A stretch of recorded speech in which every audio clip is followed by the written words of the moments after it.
Bismillahirrahmanirrahim. Assalamualaikum warahmatullahi wabarakatuh. Innal hamdalillah wa musalliyan ala Rasulillah la haula wala quwwata illa billah. Alhamdulillah, Bapak-bapak, Ibu-ibu dan saudara-saudara sekalian yang dimuliakan oleh Allah Subhanahu wa taala, kita bisa meneruskan kajian rutin kita setiap Ahad malam Senin. Namun kali ini saya mohon maaf untuk kelanjutan surah Al-Alaq belum saya tulis karena tadi banyak kegiatan, sehingga kita hari ini akan membahas surah An-Nahl, yaitu surah yang ke-16, satu ayat saja, yaitu ayat 125. Surah An-Nahl surah yang ke-16 ayat 125.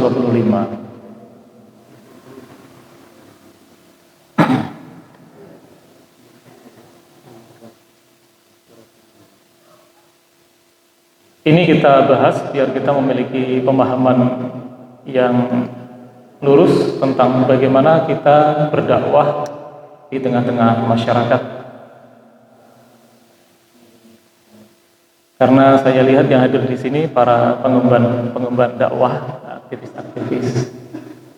Jadi bagaimana kita memiliki satu pemahaman yang benar tentang cara berdakwah di tengah masyarakat. A'udzu billahi minasyaitonir rajim. Bismillahirrahmanirrahim.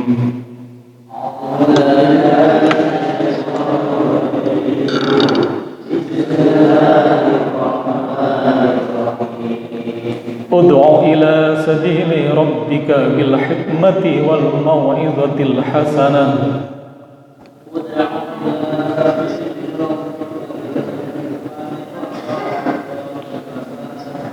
wajadilhum billati hiya ahsan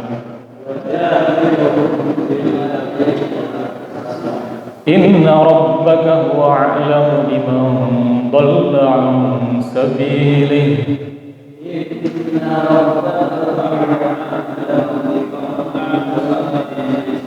wa huwa a'lamu bil muhtadin.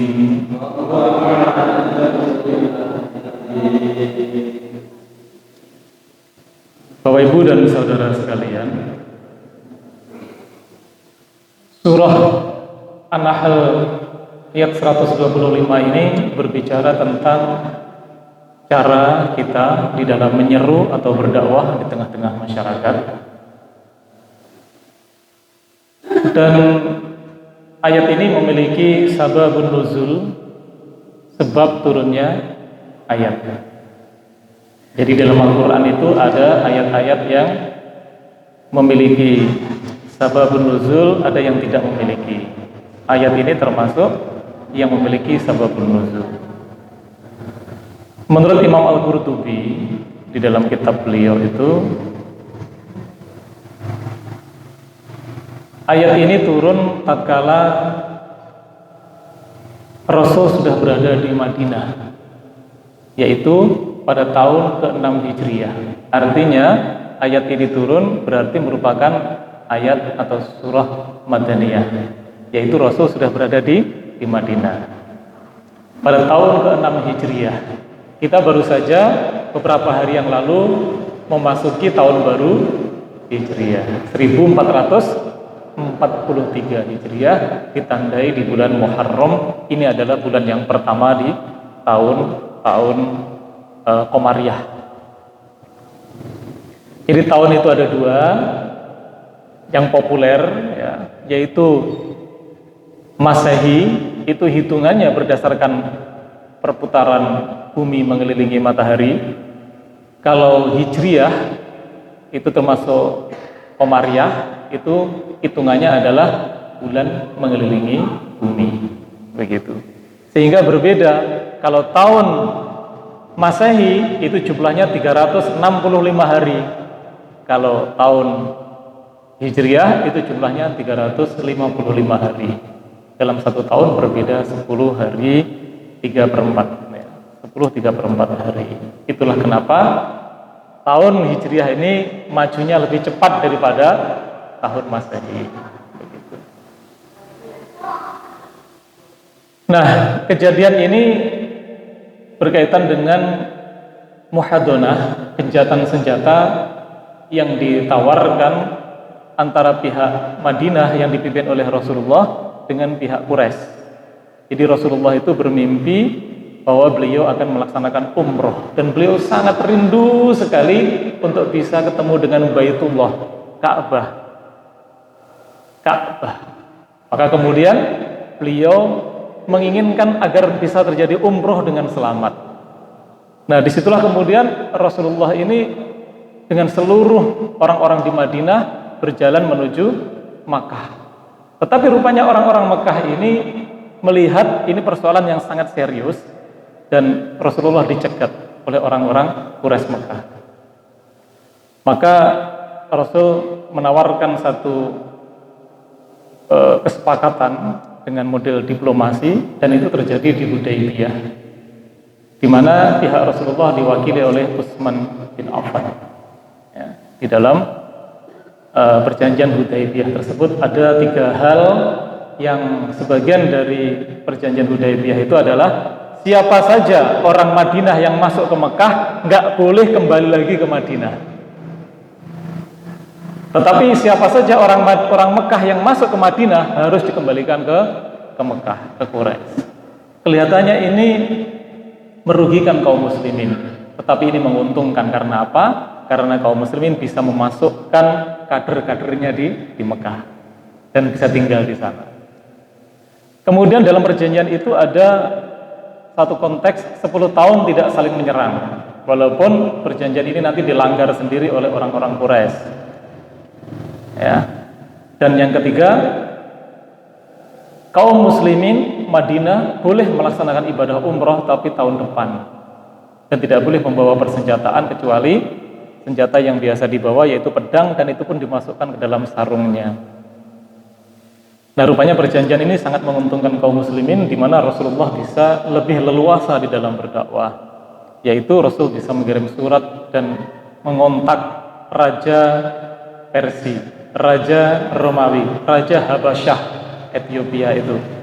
Ya. Kemudian juga Raja Mesir itu bisa dihubungi semua oleh Rasulullah dalam keadaan aman. Disinilah kemudian ada ayat ini turun, ud'u ila sabili rabbika bil hikmah wal mau'izatil hasanah wajadilhum billati hiya ahsan. Begitu. Jadi berdakwah itu tidak harus selalu dengan perang, tetapi bisa juga dengan bil hikmah atau mau'izah hasanah atau jidal, berdebat. Dan ayat ini berlaku umum, baik ditujukan kepada kaum muslimin ataupun orang-orang kafir model berdakwah yang seperti ini. Ini sebagian dari metodologi atau cara di dalam menyeru. Bapak Ibu dan saudara sekalian, model-model berdakwah dengan hikmah itu berarti bil hujjah. Sedangkan nasihat itu dengan mencela ataupun memuji. Ya. Kalau kemudian dengan debat berarti mengungkap kebenaran dan menyalahkan pendapat orang lain. Intinya seperti itu. Mari kita baca satu persatu dari penggalan ayat ini. Ud'u ila sabili rabbika bil hikmah. Ud'u ila sabili rabbika bil hikmah. Bapak Ibu sekalian, di situ ada kata hikmah. Hikmah itu menurut Imam As-Suyuti adalah Al-Quran. Menurut Imam Al-Baghawi juga Al-Quran. Berarti Al-Quran itu adalah Al-Hikmah. Semua yang terkandung di dalam Al-Quran itu penuh dengan hikmah, suri tauladan yang baik. Ya. Kalau Imam Ibnu Katsir di dalam tafsir beliau menjelaskan bahwa hikmah di situ adalah Alkitab wa sunnah. Selain Al-Quran juga sunnah itu berarti berisi hikmah-hikmah semua. Kalau menurut Imam Al-Baydawi, hikmah itu apa? Hikmah itu hujjah atau dalil. Itu juga masuk dalam kategori hikmah. Dalil ini tidak harus dalil qat'i. Asalkan dalil itu bisa dipakai untuk menyampaikan satu kebenaran, maka itu juga sudah dikatakan sebagai hikmah. Ya. Karena dalil itu kadangkala qat'i, kadangkala dzanni. Ya. Dzanni itu adalah dalil-dalil yang masih menimbulkan penafsiran, itu namanya dzanni. Tapi kalau qat'i itu qul huwallahu ahad. Ahad itu berarti qat'i, tak terbantahkan lagi. Tapi kalau dzanni itu masih membutuhkan beberapa penafsiran-penafsiran. Itu. Nah, hujjah atau hujjah dalam hikmah ini harus bersifat akliyah, fikriyah, masuk akal. Gitu. Dan golongan yang kita seru ketika kita berdakwah dengan hikmah itu adalah orang-orang yang memang berakal, para cendekiawan, orang-orang yang bisa berpikir dengan jernih, berpikir secara mustanir, orang-orang yang bisa berpikir secara mendalam. Maka terhadap orang-orang yang seperti itu cukup kita dengan hikmah. Cukup dengan hikmah. Ada salah satu riwayat begini. Ketika cicitnya Umar bin Khattab, yaitu Umar bin Abdul Aziz, itu dinobatkan sebagai khalifah, pemimpin kaum muslimin di seluruh dunia ketika itu, dalam usia yang sangat muda sekali, yaitu 33 tahun. Umar bin Abdul Aziz ini langsung meminta saran dari berbagai penjuru dunia, kalangan kaum muslimin. Yang dari utara didatangkan, yang dari selatan didatangkan, yang dari timur didatangkan, yang dari maghribi, dari barat pun didatangkan. Dan masing-masing ulama itu dimintai nasihatnya oleh Umar bin Abdul Aziz. Nasihati aku, kata Umar bin Abdul Aziz, agar aku bisa mengemban amanah ini dengan baik. Maka ulama-ulama dari penjuru barat, timur, utara, selatan itu memberi nasihat kepada beliau. Nah, yang salah satu perwakilan dari maghribi, dari barat, itu anak usia 11 tahun. Maju dia. Secara refleks kemanusiaan, langsung mengatakan Umar bin Abdul Aziz itu, yang dari ulama-ulama barat, adakah yang lebih tua dari anak ini? Refleks. Betul nggak? Kira-kira kita ya begitulah. Dari timur yang datang syekh, dari utara yang datang syekh, dari selatan yang datang syekh. Syekh itu maksudnya ilmunya tinggi, umurnya juga sudah tua syekh. Jenggotnya panjang.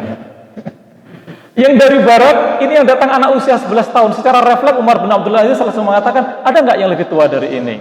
Kemudian anak tadi mengatakan, ya Amirul Mukminin, seandainya tua engkau jadikan sebagai ukuran, maka banyak orang yang lebih tua daripada engkau untuk menjadi khalifah.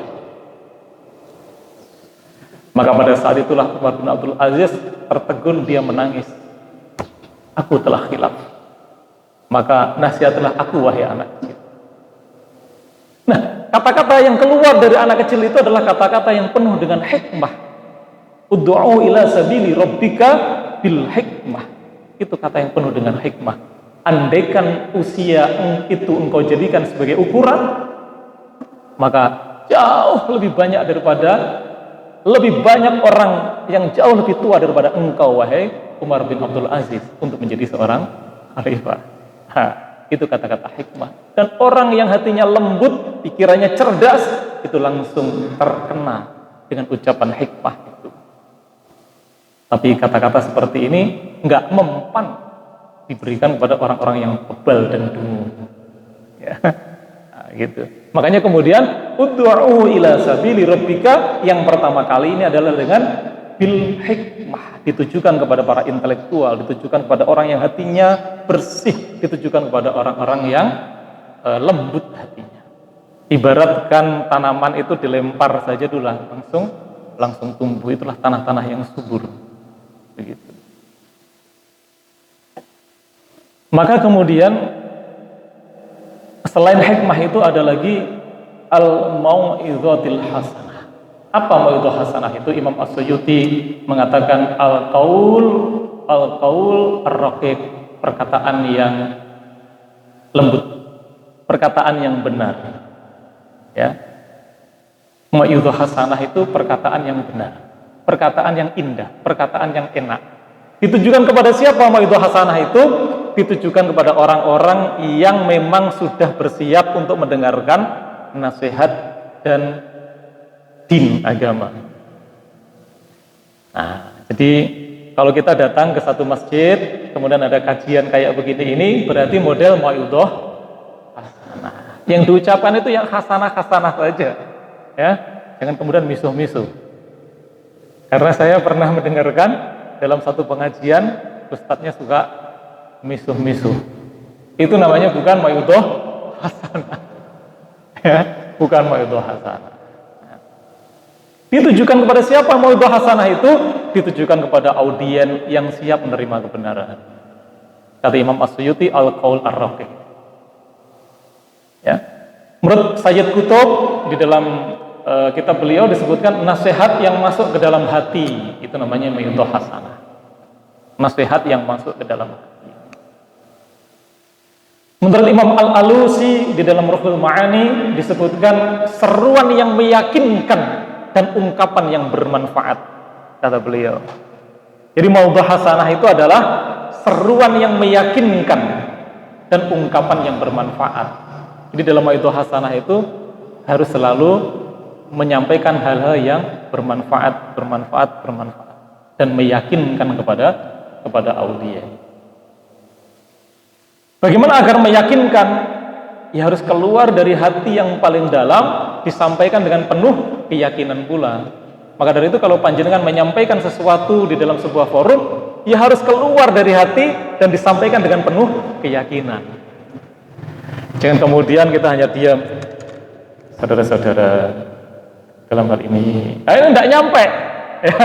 Di dalam menyampaikan itu harus perlu dengan mimik, perlu dengan tangan disampaikan, dengan harus meyakinkan. Ini menurut Imam Al-Alusi. Kalau menurut Imam Al-Khazin, yang dimaksud dengan mau'idhah hasanah itu apa? Itu adalah seruan yang disertai dengan targhib dan disertai dengan tarhib. Ya, ada kitab namanya Targhib wa Tarhib. Dibahas di sini. Ya, pernah dibahas. Menurut Imam Khazin begitu. Mau'idhah hasanah itu adalah seruan yang disertai dengan targhib, dorongan-dorongan agar orang mau berbuat taat, itu namanya targhib. Targhib itu dorongan agar orang mau berbuat taat. Jamaah sekalian, taatlah kepada Allah, insya Allah Allah akan ridho kepada kalian dan Allah akan menyediakan jannah, surga bagi kalian. Itu adalah kalimat targhib. Hidup kita itu cuma sekali dan muara kita hanya dua, yaitu neraka atau surga. Mari kita menjadi penghuni surga. Itu namanya targhib. Ajakan agar kita mau bertaat kepada Allah Subhanahu wa taala. Itu loh mau'idhah hasanah. Atau tarhib. Tarhib itu adalah ancaman agar meninggalkan kemaksiatan. Saudara-saudara, jangan sampai saudara-saudara bermaksiat kepada Allah karena neraka. Nah, itu namanya ancaman tarhib. Dan sifat dari neraka itu abadan abadi, selama-lamanya. Bapak Ibu sekalian, mau'idhah hasanah ini ditujukan kepada masyarakat umum. Siapa saja yang dia siap menerima kebenaran, enggak pandang bulu apakah muda, tua, laki, perempuan, intelektual, tidak intelektual, ulama, tidak ulama. Pokoknya kalau dia sudah hadir dan siap menerima kebenaran, maka kita bisa menyampaikan dengan mau'idhah hasanah. Gitu. Nah, kemudian juga ada lagi wajadilhum billati hiya ahsan. Ingat, Bapak Ibu sekalian, bahwa di antara manusia itu ibaratkan tanah, ada yang subur, ada yang kurang subur, pun ada yang tandus. Manusia juga demikian, ada yang lembut hati dan pikirannya, ada yang biasa-biasa saja, ada yang keras seperti batu. Maka berhadapan dengan orang yang keras seperti batu itu, maka metode yang berikutnya adalah wajadilhum billati hiya ahsan. Berjidallah kalian, berdebatlah kalian dengan orang yang seperti itu. Jadi dalam berdakwah itu boleh berdebat, tapi di dalam perdebatan itu billati hiya ahsan, dengan perdebatan yang lebih baik. Jangan debat kusir. Kalau sudah debat kusir, tinggalkan, daripada mengotori hati dan merusak pikiran, merusak emosi, setruk nanti kita. Kalau sudah debat kusir, tinggalkan. Tapi kalau selama masih menggunakan hujah dan berdebat, harus kita layani di dalam perdebatan itu untuk meluruskan sesuatu yang bengkok. Nah, begitu. Lah, menurut Imam Al-Khazin, menurut Imam Al-Baydawi, menurut Imam Ibnu Katsir dan juga Al-Baghawi, yang dimaksud dengan billati hiya ahsan itu bagaimana? Harus dengan tetap lembut dan fokus kepada materi yang diperdebatkan. Jangan menyerang pribadi. Sampean ki wis uireng, welek, cendek. Ndak boleh. Itu menyerang pribadi. Nggih, ndak boleh. Jadi di dalam perdebatan itu tetap menggunakan kalimat yang lembut, dengan menggunakan hujah, dengan menggunakan dalil, dan fokus kepada persoalan yang sedang dibahas. Jangan berkata-kata hal yang kasar. Jangan pula kita menyerang pribadi dari orang tersebut, karena itu tidak akan menyelesaikan persoalan dan orang tidak simpatik dengan kita. Ya. Fokus untuk mengungkap kebenaran yang ingin kita sampaikan, dan fokus untuk menenggelamkan kesalahan yang dia utarakan. Begitu. Tidak boleh menghinakan, tidak boleh mencela. Karena kalau kita mencela sesuatu, pada dasarnya kita mencela pembuatnya. Siapa itu? Allah Subhanahu wa Ta'ala. Kalau lemah indah, kita panggil dengan penuh keindahan. Seperti Rasulullah memanggil istrinya, ya Khumairah, wahai istriku yang kemerah-merahan, karena memang pipinya kemerah-merahan. Aisyah itu dipanggil dengan keindahan. Jangan kemudian istrinya hitam julek, ya Aswad. Ya walaupun hitam gitu loh ya. Ya jangan begitu misalkan.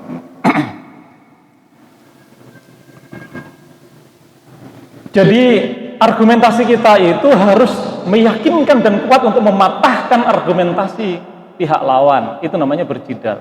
Tapi harus dengan menggunakan dalil. Ditujukan kepada siapa? Seperti ini, ditujukan kepada penentang Islam. Ya. Dan Masya Allah, dari hari ke hari yang namanya penentang Islam itu banyak. Ya.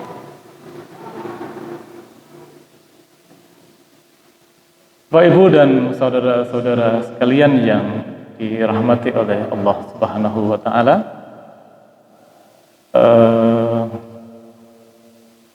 sebentar.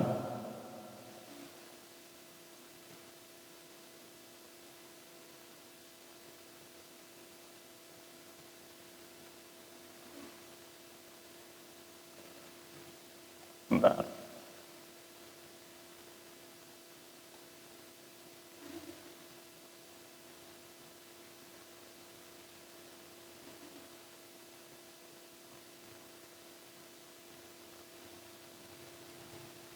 Ini problem sebentar ya.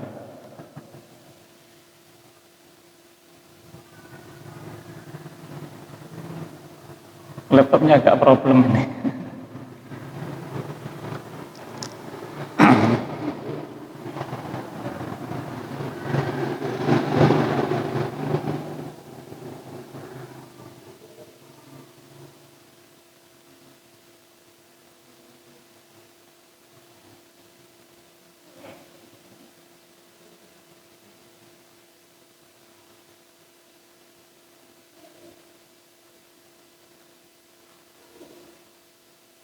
Nah, sudah nyala lagi.